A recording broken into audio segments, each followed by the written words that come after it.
That guy on those hillside, that cinnamon white-striped animal on the left-hand side, that's called a bongo. The tan animal hanging out next to them, that's called a greater kudu. And then on the right-hand side, that's called an okapi. Now that okapi is the closest relative to a giraffe. I know that because he's a head shaped like a giraffe and a really long tongue like one as well.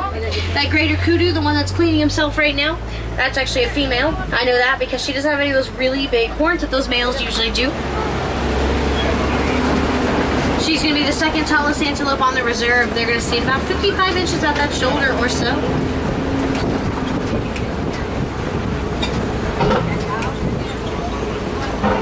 So there's a watering hole on the left-hand side. Hopefully somebody's thirsty right now.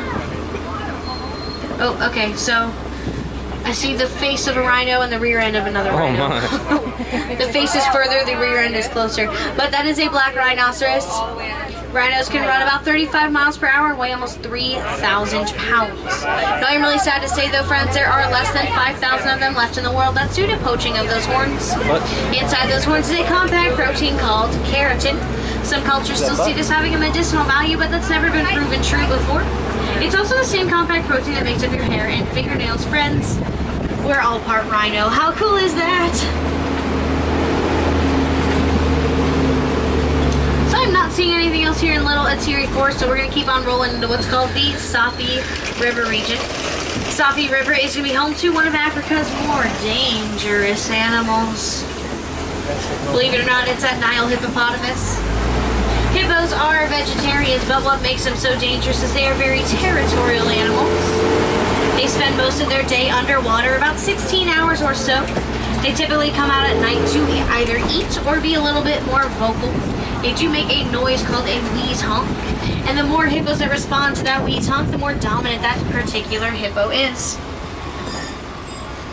Thought I saw one. So I don't see any on this right-hand side. At least I don't easily see any on this right-hand side. So we're going to check out that left-hand side of the river in just a moment, friends. They can hold their breath up to 8 minutes at a time. That's going to include while sleeping. It's just a lot of muscle memory. They pop up, grab a really big breath, and then go right back down. Now, friends, check out that left-hand side of the river. There's a bloat of hippos right there.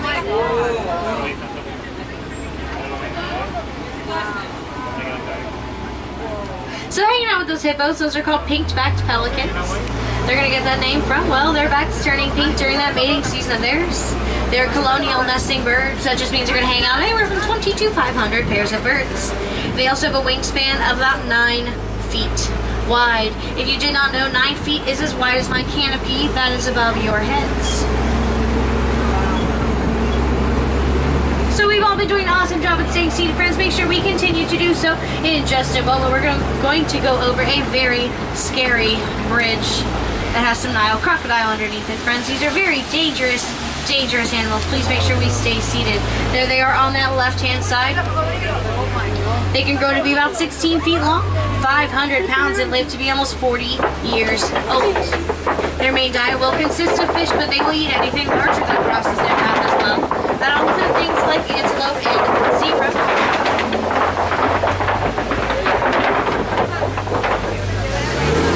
Now, I didn't get a chance to look really well, but were any of them sitting with their mouth open like this? Yes. Yeah? So that's a really good way for them to release hot air out of their body, especially on these really hot days. It's almost like their own personal form of air conditioning. Wouldn't that be fantastic if you just open your mouth and all the hot air through? I'd be the coldest person in Africa. I talk all day long. Traffic jam. Maybe it's a giraffic jam. Well, friends, in a few moments, this road will lead us into a different sort of environment that is called the savannah. Savannas can stretch for hundreds and hundreds of miles across West Africa, and they're going to act almost like a super highway for a lot of migratory animals, especially antelope and wildebeest. Now, do me a favor, check out the right-hand side of the trunk. That is a very different looking kind of tree. That is called a baobab tree. It also is nicknamed the upside-down tree or the tree of life. It's going to get that last nickname because it can store hundreds of gallons of water in that trunk. So there is a very large tree in the middle of Animal Kingdom. Does anybody know the name of that tree? Tree of Life, correct, my friends. Do you know why it's called the Tree of Life? Because it is also a baobab tree. But as you mentioned, there are some animals on the trunk. If we were hoping to see something out here on the reserve and do not end up seeing it, head on over to that tree. There are over 300 animals carved on that trunk. So this is that savanna I was talking about. You may notice it's a very well-groomed savanna. Those antelope will eat the grass, therefore mowing it down. The giraffes will prune the trees by eating those leaves. And then anytime a tree dies, an elephant will come by and knock that tree over. It's just a really well-balanced ecosystem out here. And those elephants will knock down that tree and pretty much eat the entire thing. That's why you're going to see a lot of fallen ones in the area, because they know that it's a really good source of moisture for them, especially during those hot seasons. Now, there are a few animals on the right-hand side. First one I'm going to point out is that gray one. That's a white-bearded wildebeest. That's the most densely packed herding animal in the world. They'll herd in groups up to 1.5 million. Next one I'm going to point out is that really small one right there. There's one behind that tree and there's one laying down in that shady area. Those are called springbok. Springbok can, well, spring about 6 feet straight up in the air, or more like 13 feet when leaping forward. And they're one of the top 10 fastest animals in the world, so they will reach speeds anywhere from 50 to 60 miles per hour. Now that giraffe laying down, get a really good picture if you're able to, because that is a very rare thing to see. Giraffes will sleep about 30 minutes a day. Typically it's between 2 to 3 minutes at a time, and very rarely laying down. When a giraffe sees a predator coming their way, it's really difficult for them to stand up quick enough to get away from that predator. Now that one right there, well, did anyone just see him stuck his tongue out? So that tongue of his can grow to be about 18 to 20 inches long. That's about the size of an average human arm. They're going to use it like a monkey's tail. They stick it out, wrap it around those leaves, and then pluck the leaves right off the tree.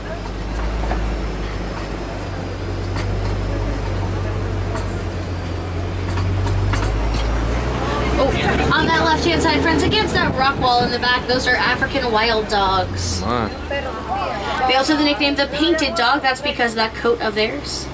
These are not pets that you want at home, though, friends. They have an 80% successful hunting rate. They're the most successful hunters in the world. They're going to do that by chasing their prey for miles and miles until they drop of exhaustion. Also on that left-hand side, those are what's called sable antelope. Those are the official symbol of the Harambe Wildlife Reserve. And they're going to use those long curved horns of theirs to help them deter predators from jumping on their backs, such as cheetahs and lions. On the right-hand side of the truck, and soon to be on the left-hand side as well, those are termite mounds. Termites will make them out of saliva, dung, and dirt. They will then bake them in that hot savanna sun, and they will turn as hard as concrete. Elephants like to use the really tall ones like this right here to use as a scratching post, and then once they wear them down to something shorter, the antelope will use them as perch points. It's going to help them find any predators that might be in their way. When we get close to this giraffe, do me a favor, look at their spots. You're going to notice they kind of have a jagged edge to them. That's what's called a Maasai giraffe. Now you friends might be more familiar with what's called a reticulated giraffe. That's a giraffe with more of a net-like pattern to its coat. Hi friends, make sure we stay seated, please. Siéntate, por favor. Make sure we stay seated.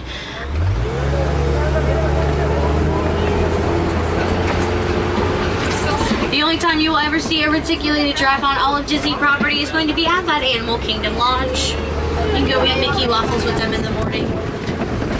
Here's that giraffe laying down again, friends, on the right-hand side.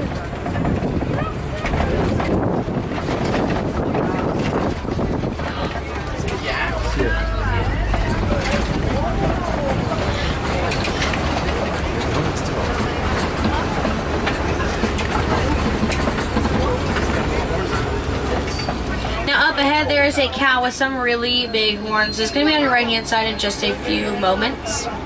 That is what's called an Ankole cattle. They're the only domesticated animal on the reserve. They also have the nickname Watusi cattle. That's from those people who domesticated them. Those horns can grow to be about 4 feet in length. But fear not, friends, they're not very heavy. They have a light honeycomb structure inside them. It's going to act almost like your car's radiator. Blood will go up to the tips of those horns, cool off, and then come back down and disperse over that cattle's body. That's actually how they stay cool on that really hot day. Friends, make sure we don't call out to those animals. Please do not whistle at them. Most of the time, those noises scare them away anyway.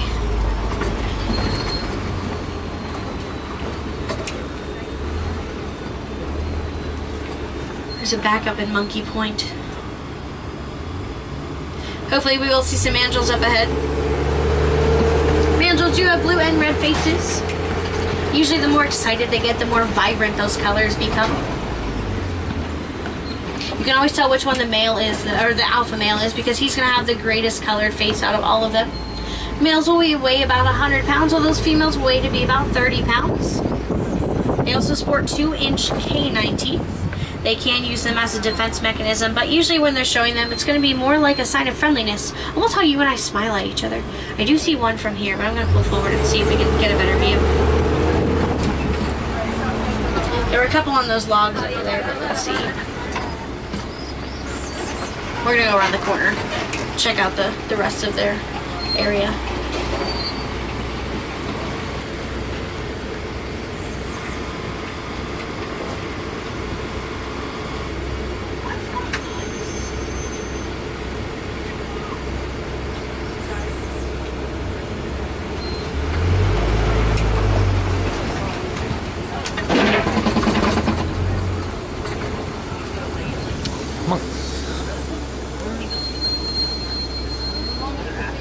So I do see a couple on top of that rock right there. They're going to be on your left-hand side. Oh, that was confusing. That one is a baby. So baby full of energy. And the one that's hanging out that one's a female.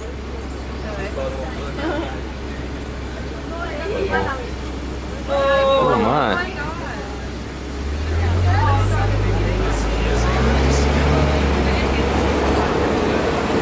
Oh, friends, on that right-hand side, that's an elephant. I'm going to take a guess and say that's most likely a male elephant or what's called a bull elephant. I can take that guess because he's hanging out by himself. Typically, males will stay in the herd for about 15 years or so. Then mom's going to kick him out. They'll move on to form loosey-knit bachelor herds, so we'll stay in solitude just like that one.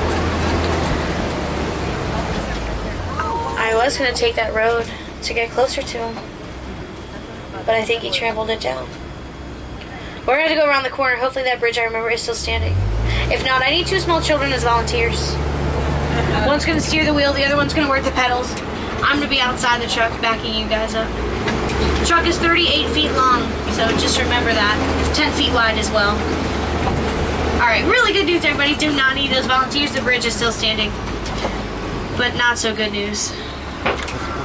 The last time I checked, there were cables attached to this bridge. Alright, we're going to go pole, which means very slowly. And we'll be fine.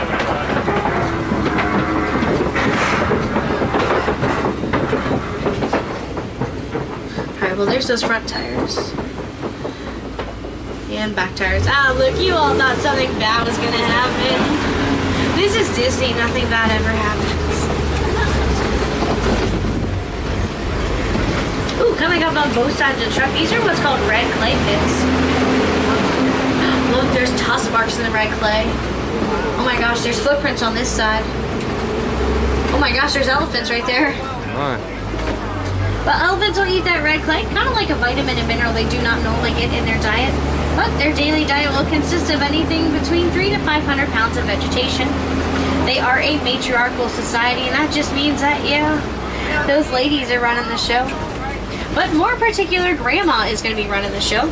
She has the most experience out of that herd, so she's going to know where all those best watering holes are, where all the best snacks are, and the best way to protect that herd from predators.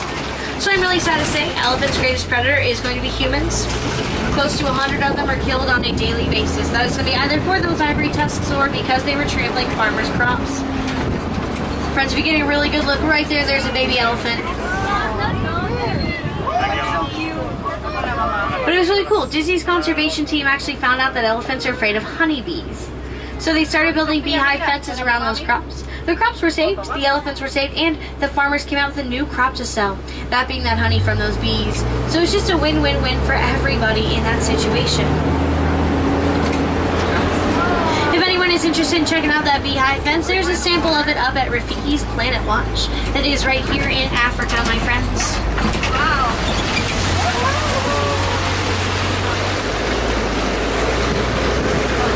Coming up on your left-hand side, this is my personal favorite animal. That's going to be that greater flamingo. You may notice a few of them have white or gray heads. Those are juveniles. After hatching, it takes them about a year to a year and a half to achieve that light pink color. That's due to that brine shrimp in their diet. These are the tallest flamingo in Africa. They're also the lightest of pink. And a group of them is called a flamboyance. I know, it's fun to say, a flamboyance of flamingos.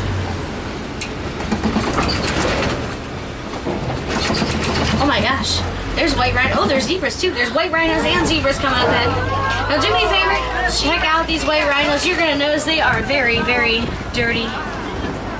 White rhinos have really sensitive skin just like you and I do, so they roll around in that mud and it helps them protect their skin from that sun. Now get a look at those ears. You're going to notice they kind of flick back and forth. They can only see about 8 feet in front of themselves, so what they do is they use their ears as their eyes. They use their ears to help them figure out what's going on around them. They're obviously not white at all.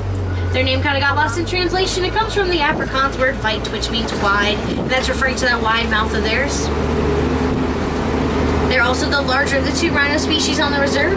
They're going to weigh about 4,000 to 5,000 pounds, whereas that black rhino only weighs about 3,000 pounds.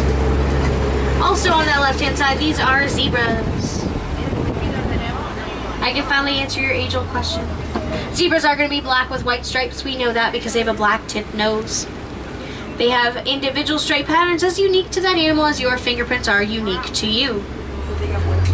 A lot of people think that they're docile creatures, but they should have a kick powerful enough that can break a lion's jaw. And this one's my favorite one. If you shave a zebra, its skin looks just like its coat pattern. But the underlying question to that is, who figured that out? That's what you really got to think about there.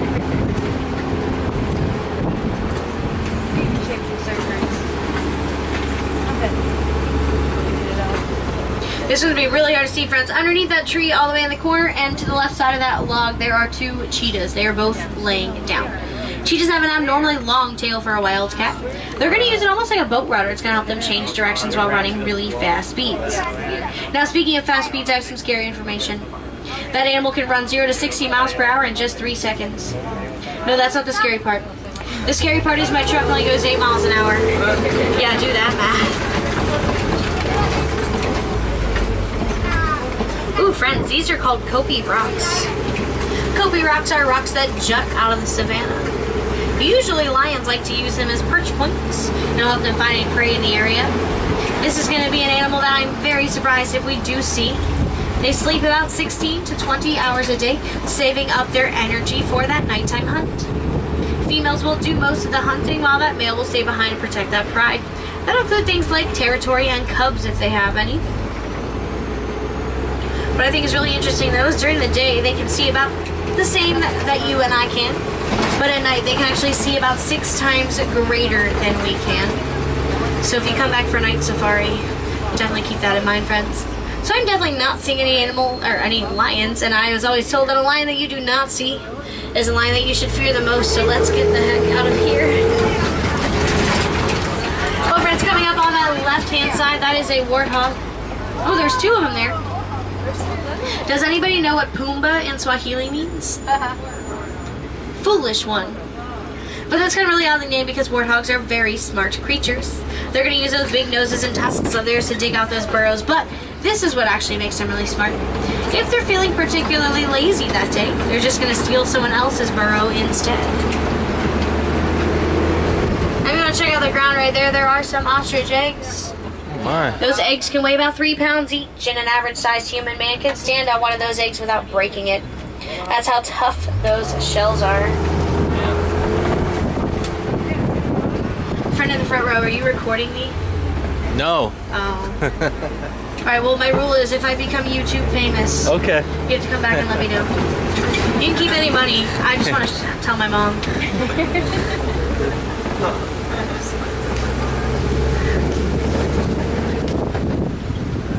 Send her a video of my safari.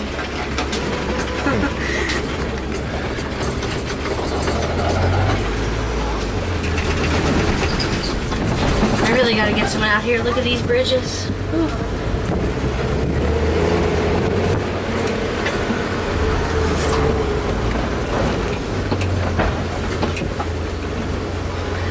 Coming up on that right hand side, friends, there are 2 black, white, and pink birds. Those are called yellow-billed stork.